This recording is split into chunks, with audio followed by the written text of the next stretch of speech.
Enegula Superestación presenta Visto Bueno Radio, el programa donde se conjugan experiencia y juventud periodística en el análisis político. Bienvenidos, le invitamos a dar el visto bueno. Buenas noches, bienvenidos una vez más a una emisión de su mesa de diálogo y análisis de Visto Bueno, la número 165, hoy lunes 27 de agosto. En esta ocasión le damos la bienvenida para que nos sintonice a través del 90.1 o 640 de AM. José Luis Antón, bienvenido, buenas noches. ¿Cómo estás, Carmen? Bien, gracias. Gerardo Rodríguez, buenas noches, bienvenido. Buenas noches a todos y especialmente a mi hijita que está muy atenta. Saludos a Monse. Nati Castrejón, buenas noches, bienvenido. Roberto Rico, buenas noches. Carmen, muy buenas noches. Y vamos a hacer la presentación del licenciado Sepúlveda porque está hoy ocupando el lugar que ocupa normalmente Pepe. Y por supuesto el licenciado Juan Manuel Sepúlveda. Buenas noches, doña Carmen. Buenas noches. Nuestra línea de contacto. Usurpando silla, ¿eh? Sí. Nuestra línea de contacto 107-0523, 107-0526. Agradecemos en controles a Jorge Martínez y en producción a Adriana Reta, Luis y Francisco Manzano. Así que bueno, pues están ya los medios de comunicación para que usted se ponga en contacto con nosotros. Adelante. Bueno, Carmen, y a todos nuestros amigos que nos escuchan como todas las semanas, creo que hoy hay un tema que analizar que es el broche, no de oro, pero sí el broche del sexenio Calderón, el caso en el que policías federales y al parecer también civiles en 1, 2, 3 autos, hoy escuchaba a la subprocuradora y no atinaba a decir cuántos, quiénes, cómo, habrían atentado en contra de una camioneta de la misión diplomática de los Estados Unidos, en condiciones que no han quedado del todo claras, pero que en otro siglo hubieran generado una guerra. Hoy la Policía Federal, tan afecta a los medios, no ha salido a dar un solo boletín, fue el secretario de Gobernación. Es un caso gravísimo, pero además creo que refleja mucho de la poca comunicación, de la descoordinación que hay entre el Ejército, la Marina y la Policía Federal, y creo que también refleja muchos de los resultados que hemos tenido hasta el momento en la guerra contra el crimen organizado. Pero en fin, es un tema con muchas aristas que me gustaría poner sobre la mesa para escuchar las opiniones de ustedes. Gerardo. Pues mira, yo, de acuerdo a lo que supimos en los medios de comunicación, tal parece que hubo un retén de policías federales, no detuvieron, se pasaron, y esto provocó un seguimiento y generar disparos para detener la marcha de este vehículo. Hay varias preguntas. Pues la primera de ellas es cómo es que un marino con grado de capitán vaya de chofer de unos empleados de la embajada americana, que todas indicar que son agentes de la DEA, según han estado investigando, y que iban supuestamente a un campo de entrenamiento de la segunda versión de ellos, de la Marina, mismo que no ha vuelto a salir, ni por el rumbo, ni por la zona, ni por nada. O sea, no se ha dicho ya esa versión. Sin embargo, bueno, afortunadamente pasó en un conato, en sustos, hay heridas menores, pero aquí es el momento de replantear, bueno, pues el nivel de colaboración, hasta dónde están los órganos de inteligencia operando en forma activa en este país, y hasta dónde están coludidas las autoridades con la Policía Federal en la protección a grupos narcotraficantes. Aquí el asunto está en que hay una versión que dice que cerraron un cerco para evitar que se acercara donde se encontraba físicamente un capo, pero que además llevaban un cuarto pasajero que era un informante que iba a señalar directamente la ubicación de un rancho donde se encontraba para armar un operativo posterior. Sin embargo, bueno, vino el incidente. Lo cierto es que a raíz de esto, tanto la embajada americana y la Secretaría de Estado de los Estados Unidos han bajado el nivel de la queja y la protesta. Con el gobierno mexicano ha buscado por todos los medios de acallar. Se le vino como un bálsamo de buena voluntad a la Policía Federal el asunto de la detención y el asunto de Jalisco. A ver, ya que mencionas que han bajado el volumen, me gustaría, Carmen, tú tienes el comunicado, el parte oficial de la Embajada de los Estados Unidos, que el día viernes hicieron públicos. Si les parece bien, lo escuchamos para que vean la palabra que utilizaron, emboscada. Así es.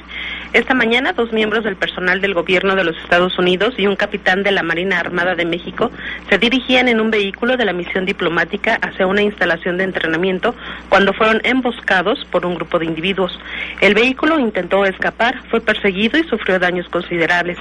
Los pasajeros solicitaron la ayuda de las Fuerzas Armadas de México, las cuales respondieron. Se trasladó del lugar a los 2 pasajeros estadounidenses heridos. Se les atendió médicamente y su condición es estable. El capitán de la Marina Armada de México no sufrió lesiones serias. El gobierno de México ha reconocido que miembros de la Policía Federal estuvieron involucrados y dispararon contra el vehículo de la Embajada de los Estados Unidos. El gobierno mexicano ha iniciado una investigación y detenido a miembros de la Policía Federal involucrados. El gobierno de México ha indicado que se realizará una investigación completa y exhaustiva de este incidente. La embajada ha estado cooperando de manera estrecha con las autoridades mexicanas y asistirá en todo lo posible. No solo como analista, Juan Manuel, sino como ex procurador general de Justicia del Estado, ¿cuáles son las primeras preguntas que uno debe hacerse en un contexto así? Porque hoy ya se están cerrando los canales de información, ya esta versión de que los policías federales dispararon no la confirma la Procuraduría, en fin, hay ya algunos cables cruzados. En estas primeras 72 horas, ¿qué es lo primero que debe hacer una institución como la PGR para esclarecer el crimen, no? Bueno, primero tendría que haber preguntado, ¿no?, antes de disparar. Suele ser benéfico para la víctima, ¿verdad? Claro. Bueno, aquí hay una evidente pifia en este asunto, porque nos llega la noticia en primer término y hay un espacio de silencio muy amplio en donde camina simplemente como un tiroteo así simple y llanamente, dejando huecos de información que se llenan de inmediato, claro, con la especulación y con todo aquello.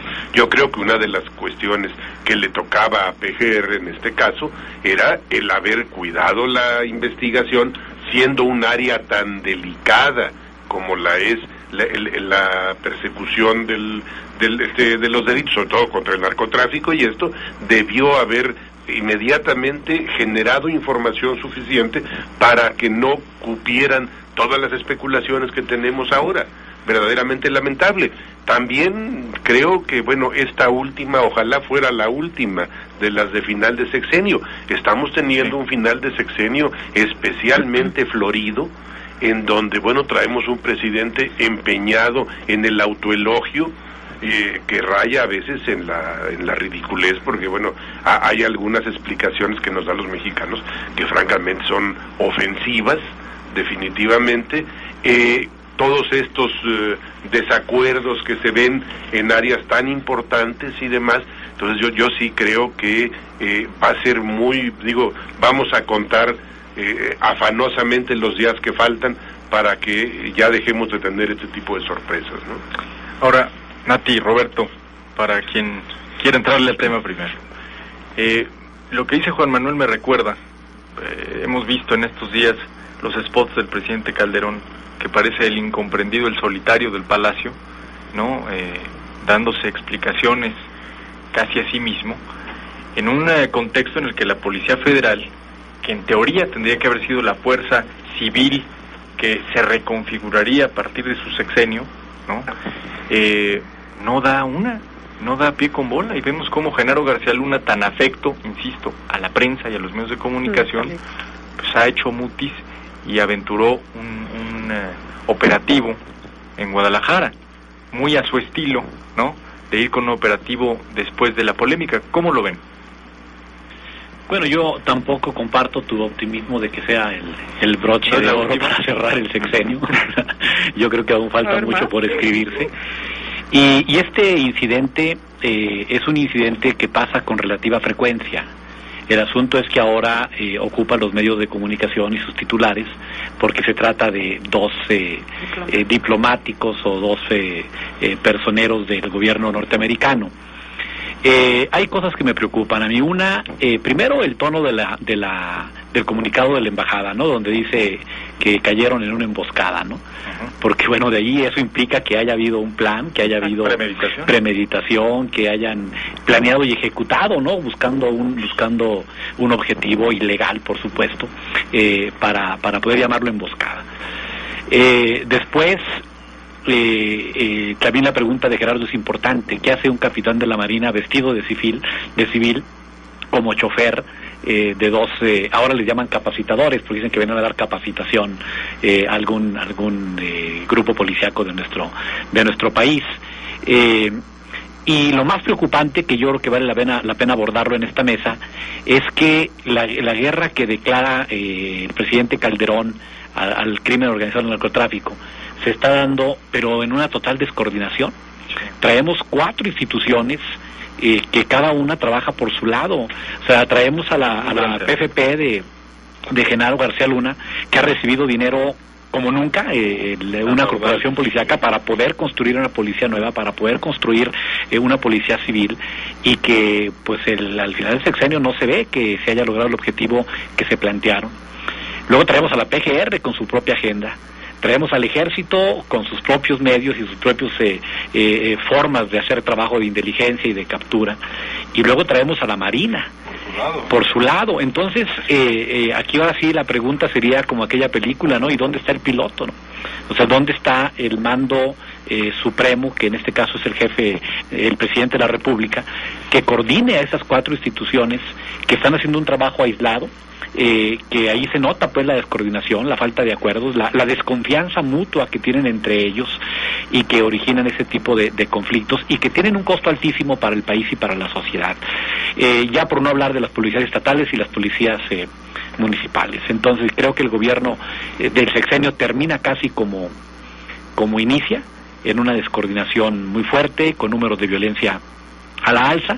Y lamentablemente creo que cuando viene el cambio de sexenio, los grupos delictivos también despiden al que se va y prueban al que viene, ¿no? Entonces yo sí veo que ante esa descoordinación hay mucho espacio para la tentación autoritaria de los grupos delictivos. Roberto, bueno, a ver, lo importante de esto, habrá que analizar que el contexto en el que se está dando pues es bastante preocupante. A ver, ya hay 12 policías federales implicados en el tema, ya un juez especializado federal los arraigó por 40 días para poder ir recabando y realizando las investigaciones necesarias. Ante todo esto quiero decirte algo, Pepe. Tenemos que revisar lo que en el mes de marzo publicaba el Washington Post en una de sus columnas, que hablaba que el gobierno de los Estados Unidos de Norteamérica había ofrecido al gobierno mexicano que se pudiera generar la contratación valga la redundancia, de unos contratistas en materia especializada de seguridad pública, en materia de seguridad nacional. Privados. Las 2 personas que iban viajando en el vehículo diplomático no eran empleados de la embajada norteamericana, eran 2 personas exmilitares de los Estados Unidos de Norteamérica que reúnen determinado perfil para capacitar a elementos, como dice Natividad Castrejón, en el tema policial. ¿Qué significa esto? ¿Qué hacía un marino de nuestro país conduciendo el vehículo? Un vehículo diplomático de los Estados Unidos de Norteamérica. Tiene permiso del Congreso de la Unión, de la Cámara de Diputados, para que este militar mexicano esté prestando ese servicio. ¿Qué hacían estos 2 diplomáticos? Porque tenemos que también tener muy claro que la Constitución Política de los Estados Unidos mexicanos prohíbe que personas extranjeras estén inmersas en temas de seguridad nacional. Y esto no existe ninguna autorización del Congreso de la Unión hasta ahorita, o que tengamos conocimiento sobre él. Es un tema grave, es un tema que al final de cuentas creo que los mexicanos, y tampoco debemos de esperar los mexicanos, que ni del gobierno de los Estados Unidos ni del gobierno mexicano hay una explicación tan contundente y clara que verdaderamente hable del tema. ¿Se escudarán en la iniciativa Mérida? Pudiera ser que se escuden en el tema de la iniciativa Mérida, pero la iniciativa Mérida no tiene esos alcances ni esos contextos. Lo más importante y que tengamos que revisar a partir de ello será hoy la nota que da a conocer el diario El Universal, que es muy importante y que habla verdaderamente del concepto. Ahora, tenemos que entender algo. Por los momentos en los que se ha recabado un poco de información, señalan que el retén que supuestamente habían montado los policías federales no estaban ni uniformados ni traían vehículos oficiales. Por eso no se detuvo el carro diplomático con placas diplomáticas, no se detuvo. ¿Por qué? Porque pensaba que pudiera tratarse de algún atentado. Y después rafagueas el vehículo. Es un tema donde los alcances al final de cuentas de este tema pueden sonar un poco estremecedores. Son las 8 de la noche con 18 minutos. Recuerda nuestras líneas de contacto 107-0523, 107-0526. Regresamos después de una pausa. No se desconecte de Visto Bueno Radio. Hacemos un corte y regresamos. Vamos en Visto Bueno Radio. Gracias por seguir con nosotros. Son las 8 de la noche con 20 minutos. A ver, yo creo que hay muchos temas interesantes en la mesa que se derivan del ataque a los capacitadores enviados por la misión diplomática de los Estados Unidos el pasado viernes, que creo que vale la pena reflexionar. El tema de la descoordinación me parece el tema de fondo, porque llevamos casi 6 años pagando los platos rotos de esa descoordinación, y además la grilla entre los titulares. Hay que acordarse del nombre del hoy embajador en el Reino Unido. Digo, tiene un cargo de mucha pompa y mucho boato, pero es porque siendo procurador lo grilló a más no poder Genaro García Luna, Eduardo Medina Mora. Entonces, creo que el caso no ha dado toda la información que requiere la opinión pública, sobre todo si tomamos en cuenta lo que ha manifestado, por ejemplo, el diario Reforma, el pasado sábado, cuando hablaba de que la Policía Federal ya había acordonado la zona, que todo el mundo conoce que es Tres Marías, y que cuando llega la Marina, la Policía Federal se va. O sea, pero prácticamente emprenden la huida. Le corren, para decirlo coloquialmente. Entonces, estamos frente a un caso verdaderamente grave que tiene implicaciones jurídicas, tiene implicaciones de seguridad nacional, tiene implicaciones de fondo en el combate a la guerra contra el crimen organizado. ¿Y por qué no los vamos desmenuzando uno por uno, Gerardo? Sí, mira, esto tiene que ver con una estrategia presidencial de expiación de culpas, lo que decía el señor Sepúlveda. Ese interés presidencial por tú lo decías también, por limar, generar un ambiente de mártir. De la amenaza a los jueces federales pasó a la acción el presidente y la PGR.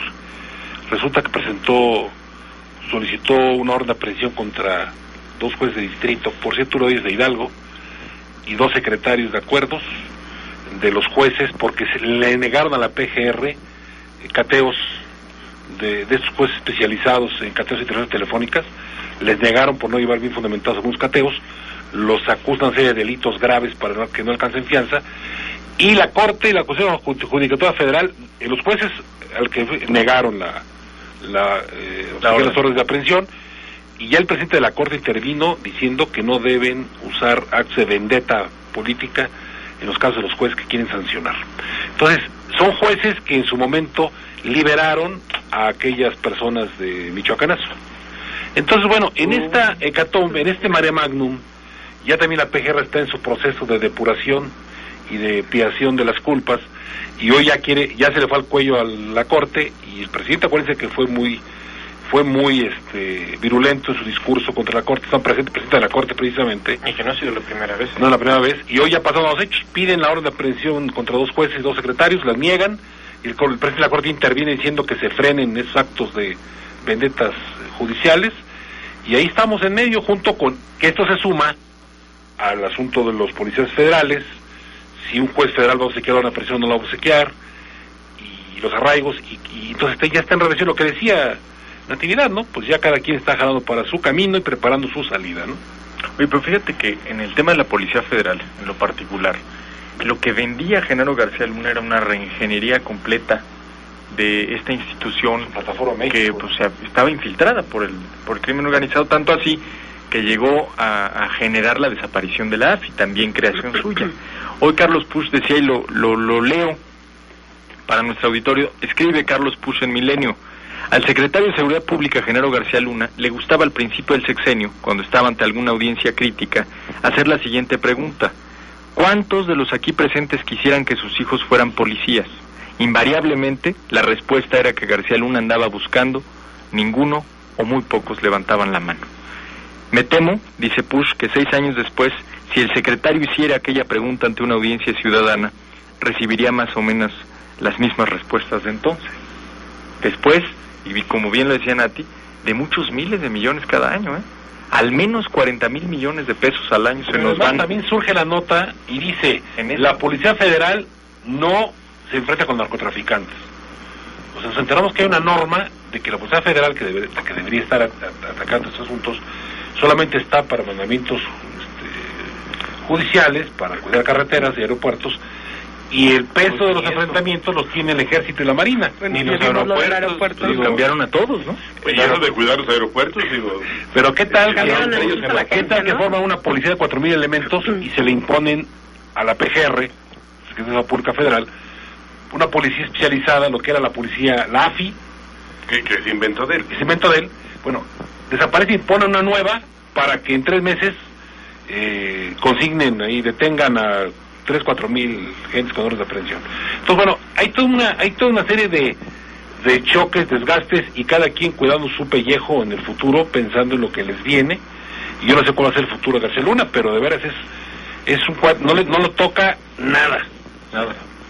Yo creo que en temas de seguridad ha sido el hombre más poderoso en los últimos 10 años por lo menos, y ha ganado todos los pleitos con sus pares. O sea, ha sido paciente y además actuante, ¿no?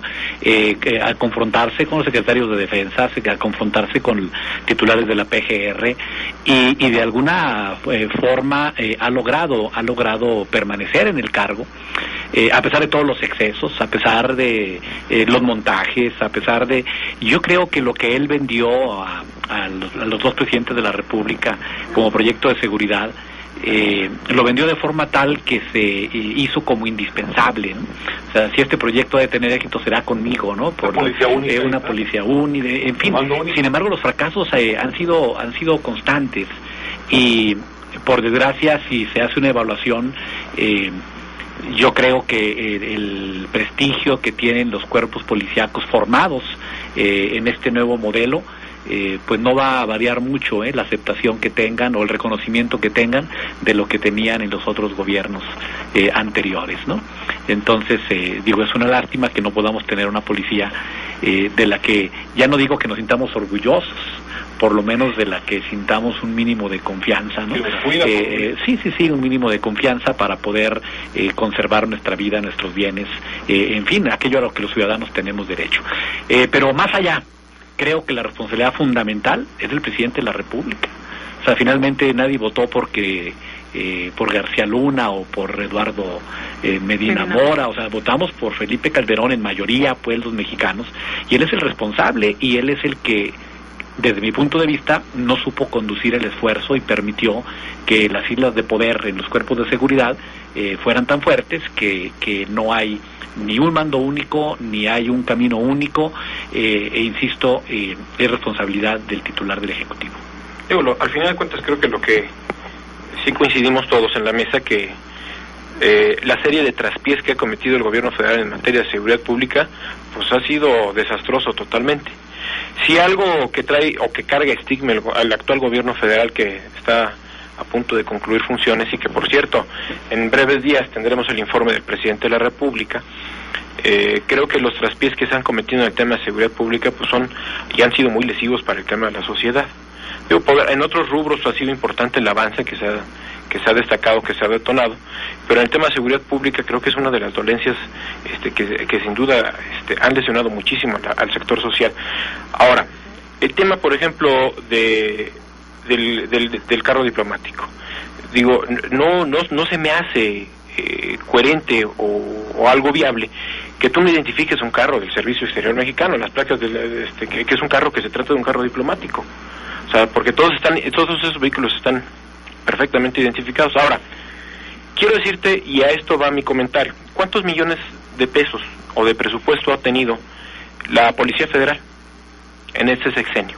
Se han triplicado o se han cuatriplicado los recursos que se ha generado, que se han enfocado y canalizado al tema de seguridad pública a partir de la Policía Federal. Al menos hemos metido 200,000 millones de pesos.